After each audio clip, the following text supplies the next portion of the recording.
بھارت کی line of control پر بلا اشتعال فائرنگ، پاک فوج کی بھرپور جوابی کارروائی۔ سیکیورٹی ذرائع کے مطابق 29 اور 30 اپریل کی درمیانی شب کیانی اور منڈل سیکٹر میں LOC کی خلاف ورزی کی گئی۔ بھارتی فوج نے چھوٹے ہتھیاروں کا استعمال کیا، پاک فوج نے بھرپور جواب دیا۔ پاک فضائیہ کے شاہین ہر دم تیار، بھارتی طیارے فرار۔ سیکیورٹی ذرائع کے مطابق بھارتی ایئر فورس کے 4 رافیل طیاروں کی مقبوضہ کشمیر میں پیٹرولنگ۔ 29 اور 30 اپریل کی رات بھارتی جغرافیائی حدود میں رہتے ہوئے اڑان بھری۔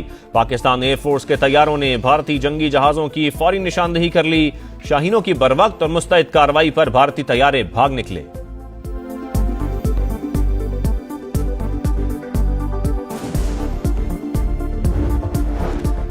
بھارت لائن آف کنٹرول پر اشتعال انگیزی کرتا ہے، جس کا ہم جواب دیتے ہیں۔ چیئرمین پیپلز پارٹی بلاول بھٹو کا BBC کو انٹرویو، کہا وزیر اعظم شہباز شریف پہلگام واقعے کی غیر جانبدار تحقیقات کی پیشکش کر چکے۔ بھارت سے جذباتی اور غیر منطقی رد عمل سامنے آ رہا ہے۔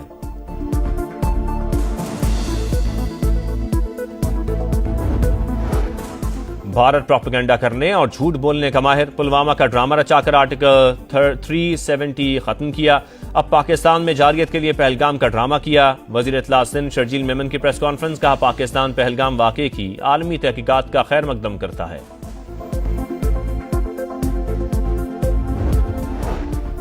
پاکستان سٹاک مارکیٹ میں تاریخ کی دوسری بڑی مندی، انڈیکس میں 4000 پوائنٹس کی گراوٹ، مارکیٹ نے 4 حدیں ایک دن میں گنوا دیں۔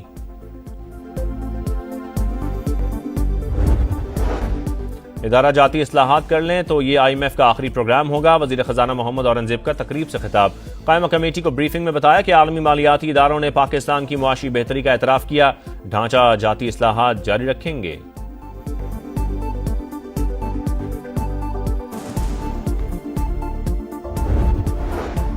اور جائیداد کے لیے خون سفید ہو گیا، سوابی میں چچا نے پہلے 2 بھتیجوں کو قتل کیا، پھر بھابھی کی جان لے لی، ملزم فرار، پولیس نے تلاش شروع کر دی۔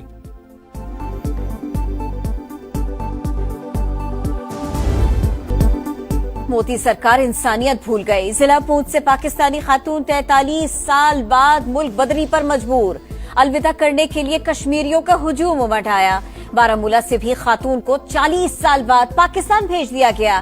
انتہا پسندی کشمیریوں کے درمیان دیوار بن گئی، مقبوضہ کشمیر سے 60 کشمیریوں کو ڈپورٹ کرنے کا فیصلہ۔ سری نگر سے 36، بارامولہ اور کپواڑہ سے 18 کشمیری بے دخل۔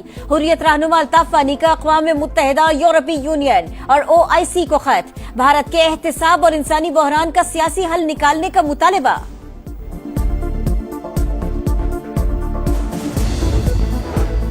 بھارت میں کشمیریوں کے لیے کاروبار کرنا دشوار، کئی انڈین شہروں سے کشمیری واپس پہنچنے لگے۔ انتہا پسندوں کا دکانداروں پر تشدد، جان سے مارنے کی دھمکیاں، پولیس کا تحفظ فراہم کرنے سے انکار، مودی سے سچائی برداشت نہ ہوئی۔ سوشل میڈیا پر پاکستان کے حق میں پوسٹ کرنے پر آسام سے 30 افراد گرفتار۔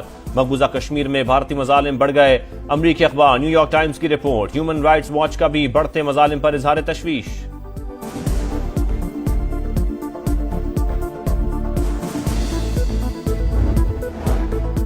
بھارت کے خلاف سیاسی قیادت ہم آواز، معرکہ آرائی کا شوق مہنگا پڑے گا، عظمہ بخاری کا مودی سرکار کو پیغام، کہا دشمن نے ایڈونچر کی ناکام کوشش کی، پاک فضائیہ کے طیاروں کی بروقت نشاندہی پر بھاگ نکلے۔ علی ظفر نے کہا پاکستان جنگ نہیں چاہتا، حملے کا منہ توڑ جواب دیں گے۔ شرجیل نام میمن نے پاکستانی نیوز اور YouTube چینلز پر بھارتی پابندیاں شرمناک قرار دے دی۔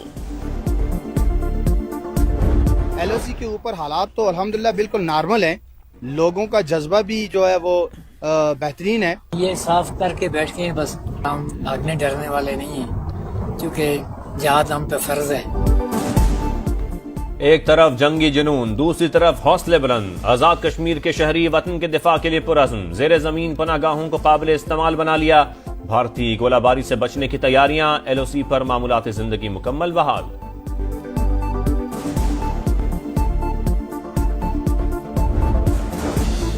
بھارت کی جعلی سوشل میڈیا مہم روکنے کے لیے PTA سمیت تمام ادارے متحرک، 46 مشتبہ URL بلاک کرنے کے لیے کارروائی کا آغاز۔ بھارتی ہیکرز کی پاکستانی اداروں کی ویب سائٹس ہیک کرنے کی متعدد کوششیں ناکام، وزیر IT شزا فاطمہ کی تصدیق، درجنوں جعلی ڈیجیٹل اکاؤنٹس کی نشاندہی کر لی گئی۔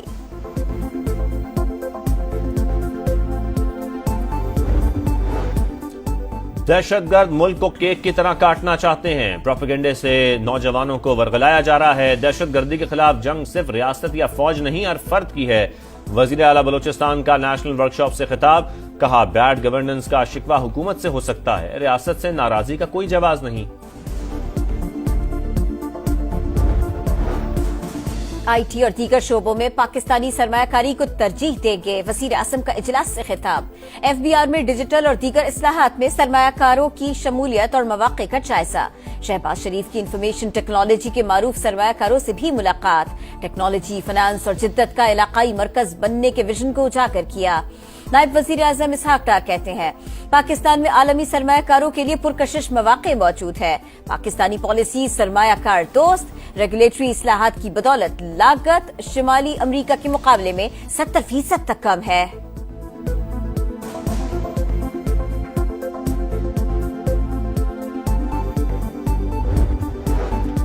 اسٹرکچرل ریفارمز کریں گے تو یہ آخری آئی ایم ایف پروگرام ہوگا، وزیر خزانہ پر امید محمد اورنگزیب نے کہا پاکستان کے ہر شعبے کو ٹیکس دینا ہوگا، بجٹ میں ٹیکس کی بہتری کے لیے جو ہو سکا کریں گے۔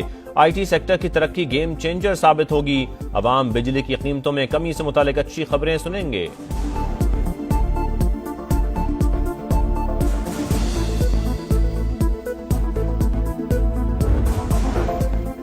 190 ملین پاؤنڈ ریفرنس، اسلام آباد ہائی کورٹ کی بشرا بی بی کی سزا معطلی کی درخواست آئندہ ہفتے مقرر کرنے کی ہدایت، وکیل کی بانی کی سزا معطلی درخواست بھی مقرر کرنے کی استدعا۔ لاہور میں راوی روڈ پر گیس فلنگ کے دوران دکان میں سلنڈر پھٹ گیا، 2 بچوں سمیت 5 افراد جاں بحق، 7 زخمی ہو گئے، آگ نے پوری دکان کو لپیٹ میں لے لیا۔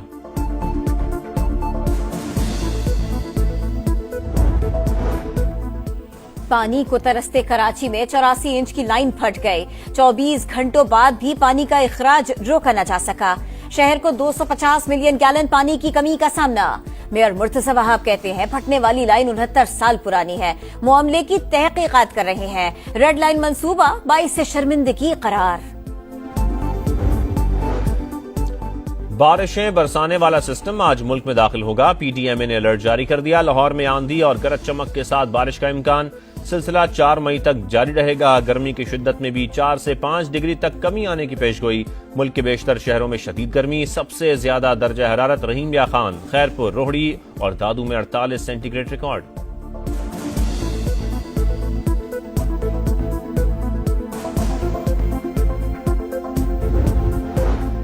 امریکہ کو پھر عظیم بنا رہے ہیں، ججز ایجنڈے کی راہ میں رکاوٹیں ڈالنے کی کوشش کر رہے ہیں، سپریم کورٹ مدد کرے، ڈونلڈ ٹرمپ کا حکومت کے 100 دن مکمل ہونے پر مشیگن میں ریلی سے خطاب، بولے جو بائیڈن نے اپنے دور میں ہمیں سیاسی انتقام کا نشانہ بنایا، حامیوں کو جیل میں ڈالا۔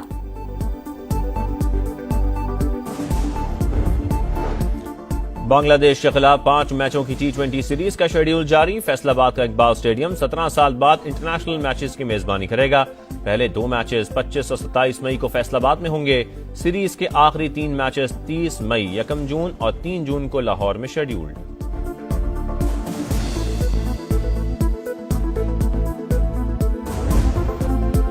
اور ملتان سلطانز کو PSL 10 میں چھٹی شکست کا سامنا، پوری ٹیم 89 رنز پر ڈھیر، گلیڈیٹرز نے ہدف صرف 41 گیندوں پر پورا کر لیا، کوئٹہ گلیڈیٹرز کی پوائنٹس ٹیبل پر دوسری پوزیشن۔ ایونٹ میں آج لاہور قلندرز اور اسلام آباد یونائیٹڈ میں زور کا جوڑ پڑے گا۔